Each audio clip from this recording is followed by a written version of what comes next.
Hey everyone, welcome in study gloss.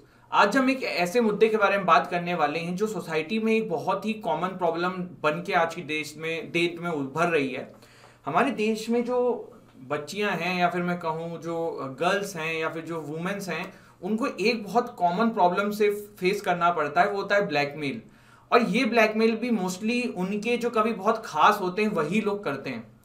अब blackmail का basically मतलब क्या है? ब्लैकमेल का बेसिकली मतलब ये कि आप लोगों की कोई फोटो है, मैं इसको सिर्फ फीमेल सेंट्रिक बातों में बताने वाला हूँ, क्योंकि ये जो प्रॉब्लम है ना, ये गर्ल्स को सबसे ज्यादा फेस करनी पड़ती है। ब्लैकमेल तो बहुत तरीके के होते हैं, बट हम यहाँ पे बात करने वाले हैं जो वुमेन्स की फोटोज, पिक्चर या कुछ उनके बारे में इंपॉर्टेंट चीज रख के जो लोग हैं उनको धमकाते हैं, तो वो कैसे आप टैकल कर सकते हो और उसका क्या सॉल्यूशन हो सकता है।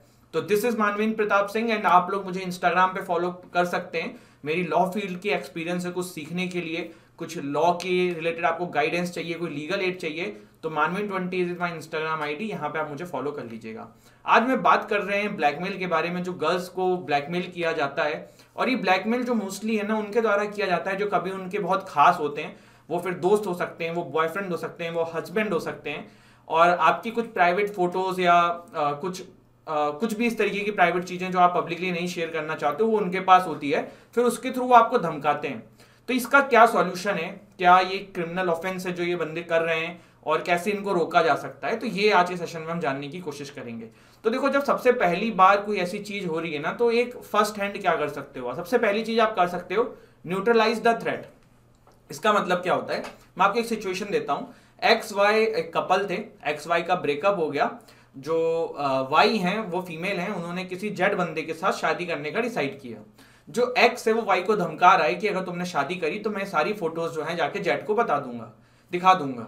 तो वाई यहाँ पे क्या कर सकती हूँ, जाके जेड को पहले ही जाके कन्फेस कर सकती हूँ कि यार ऐसा ऐसा था, मेरा पास्ट में चीजें थी और उस बंदे के पास ऐसी फोटोज हैं और ऐसे ऐसे मुझे धमका रहा है वो। तो जेड को जो धमकाने बताने का जो फायदा उठा रहा था एक्स की, भैया मैं उसको बता दूंगा, तो ये चीज जो है थ्रेड आपने ऑलरेडी न्यूट्रलाइज कर लिया। ठीक है, मे बी वो बंदा जो है आपसे गुस्सा हो जाए, मे बी थोड़ा सा आपको मनाना पड़े, मे बी शादी भी टूट जाए, लेकिन किसी से डरने से बेटर ये सॉल्यूशन है। और मे बी शादी टूटना ना बहुत वर्स्ट केस होता है, या फिर मे बी वो बंदा आपको छोड़ के चला जाए, बहुत वर्स्ट केस होता है। गुस्सा होगा, नाराज होगा, समझेगा, लेकिन एक पॉइंट पे आके एवरीवन हैज देयर पास्ट। तो ये एक सॉल्यूशन पहला ही होता है। ये पेरेंट्स के केस में भी, आपके पेरेंट्स के लिए आपको धमकाने जाके बता दो यार, ठीक है ना, थोड़ा डांट खाओगे, मार खा लोगे, in the end they are your parents, they will understand, आज नहीं तो कल समझेंगे। लेकिन न्यूट्रलाइज द थ्रेट ना बेस्ट सॉल्यूशन होता है। इसके बाद क्या है? Call the police. आप डायल 100 करिए। जो पुलिस होगी वो लोकल, जो भी पुलिस होगी जो उस पर्टिकुलर मुद्दे के लिए जिसके भी लोकल एरिया में वो पर्टिकुलर मुद्दा आएगा, तो पुलिस जो है वो उनको खबर करेगी 100 नंबर वाली, और वो बताएगी भैया FIR रजिस्टर कराओ। तो पुलिस जो है वो चीजें अपने एंड पे लेके चीजों को सॉल्व करने की कोशिश करेगी। ठीक है, देखो ये यहाँ पे ये जो प्रॉब्लम है ना, एक आती है कि कुछ कुछ समय पुलिस जो है वो, तो everyone is not the same, और ऐसा ज्यादातर केसेस में होगा कि पुलिस आपसे बेटर तरीके से बात करेगी। लेकिन पुलिस पे जाने का ऑप्शन ना तभी करिएगा जब आप पहले न्यूट्रलाइज द थ्रेट कर दें, क्योंकि आपके परिवार को तो आपको कॉन्फिडेंस में लेना पड़ेगा, तभी आप पुलिस पे जा सकते हैं। इसका एक सॉल्यूशन और होता है, वुमेन कमीशन में जाके कंप्लेन कर सकती हैं कि यार ऐसी ऐसी सिचुएशन है, मैं अपने घर पे भी नहीं बता सकती हूँ, बंदा मुझे तंग कर रहा है। तो वुमेन कमीशन के अंदर जो लोग होते हैं ना, वो भी काफी जाके लोगों की हेल्प करते हैं। Even there are lot of NGOs जो इस फील्ड में काम कर रहे हैं। तो ये कुछ चीजें हैं जो आप यहाँ पे कर सकते हो। इसके अलावा क्या ये क्रिमिनल ऑफेंस है, क्या ये सिविल ऑफेंस है? तो इंडिया के अंदर ना ये ब्लैकमेलिंग जो है ना, both civil as well as criminal offence है। सिविल में क्या होता है, आपका लॉयर जो है वो कोर्ट में जाके इंजंक्शन का सूट फाइल करा सकता है, और फिर इंजंक्शन में कोर्ट ऑर्डर दे देगी उस बंदे को कि जो ये हरकत कर रहे हो ना, इसको रोक दो वरना तुम्हें जेल हो जाएगी। तो ये एक सॉल्यूशन होता है। दूसरा ये है कि अगर तब भी नहीं मान रहा है तो क्रिमिनल केस आप उसके अगेंस्ट में फाइल कर सकते हो। क्या क्या लॉज हैं? तो section 66E of information technology act 2000 जो है वो बात करता है कि अगर आप किसी की प्रिवेसी का वायलेशन करोगे तो आपको सजा मिलेगी। The section penalise the capturing और publishing of the image of private area of any person without their consent.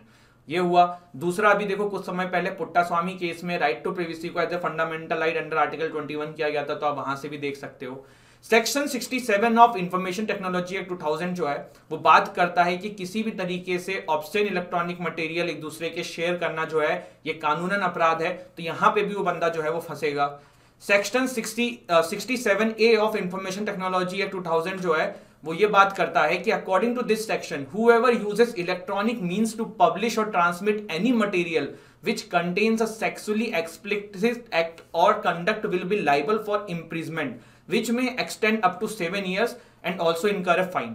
तो यहाँ पे भी ये बात है कि भैया अगर आपने किसी के सेक्सुअली एक्सप्लिसिट चीजों को पब्लिश किया या पोस्ट किया without their consent, without their मर्जी, तो भैया यहाँ पे भी आप सजा जाओगे। जो सजा है ये 7 साल तक की हो सकती है।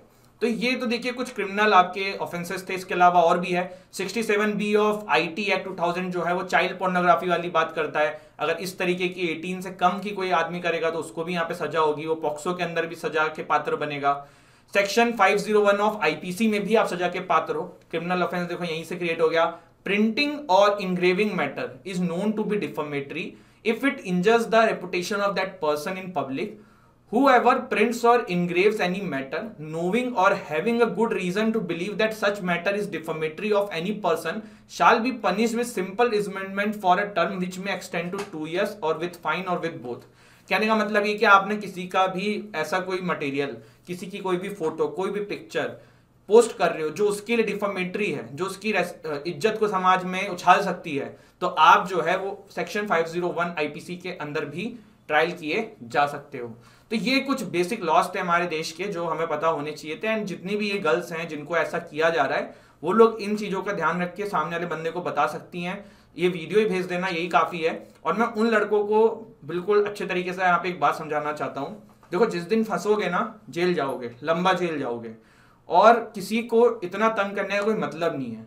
अगर वो इंसान आपके साथ नहीं रहना चाह रहा है, इस लायक नहीं हो, तो अब छोड़ दो। और या फिर वो इंसान उस लायक नहीं है कि वो आपके साथ रहे, दोनों केस है ना। वो आपके साथ नहीं रहना चाह रहा तो उसकी बदकिस्मती है, और अगर उसने आपको छोड़ा है तो ये आपकी कुछ प्रॉब्लम थी। पर अगर आप इस तरीके की हरकत कर रहे हो ना तो उन्होंने बहुत सही छोड़ा है आपको, ठीक है। तो ये जो चीज कर रहे हो ना कल को आपके घर में भी आ सकती है, आपके घरों में भी फीमेल्स होंगी। तो पहली चीज तो जितने भी लड़के हैं ना ये चीज समझ लें कि ये चीज उन्हें नहीं करनी चाहिए। ये बहुत ही गलत बात है। किसी इंसान ने ट्रस्ट करके आपके साथ कुछ अपनी प्राइवेट फोटोज खिंचवाई थी, वो सेल्फी हो सकती है, वो कुछ भी हो सकता है, आप ना उनके ट्रस्ट को तोड़ रहे हो। अब मेरा जो एक सजेशन है ना, जितनी भी महिलाएं या जितनी भी बच्चियां या फिर जितने भी लोग, लड़कियां जो हैं इस सेशन को देख रही हैं, आप भी समझदार बनिए। आपको ना प्यार में रहना है, लस्ट में नहीं रहना है। सामने वाले बंदे का भी प्यार देखना है, उसका लस्ट नहीं देखना है। कोई आपसे फोटो मांग रहा है मत देना। क्यों प्राइवेट फोटोज देनी है, क्यों प्राइवेट फोटो खिंचानी है? जब तक आपको 110% श्योरिटी ना हो जाए ना तब तक इस तरीके की चीजों में इन्वॉल्व मत होइए। और मैं तो कह रहा हूं तब भी हो जाए तब भी मत होइए, ठीक है। एक बार इस तरीके की चीजों से अपने आप को बचाइए। और कोई आपसे इस तरीके की फोटोज मांगे, सिंपल सी बात है, क्यों मांग रहा है भाई, मना करो ना। तो ये चीज नो कहना सीखना होगा। पिंक मूवी देखिए, नो मीन्स नो होता है। तो ये सबसे पहला जो मेरा आज की डेट में जितनी भी महिलाएं हैं, जितनी भी गर्ल्स हैं, उन सबको सजेशन है। बाकी it's all up to you guys. Thank you so much, आपने सेशन देखा। जय हिंद, जय Bharat. And you can follow me on Instagram जहां पे आप मेरे से लीगल एड ले सकते हैं। जय हिंद, जय भारत।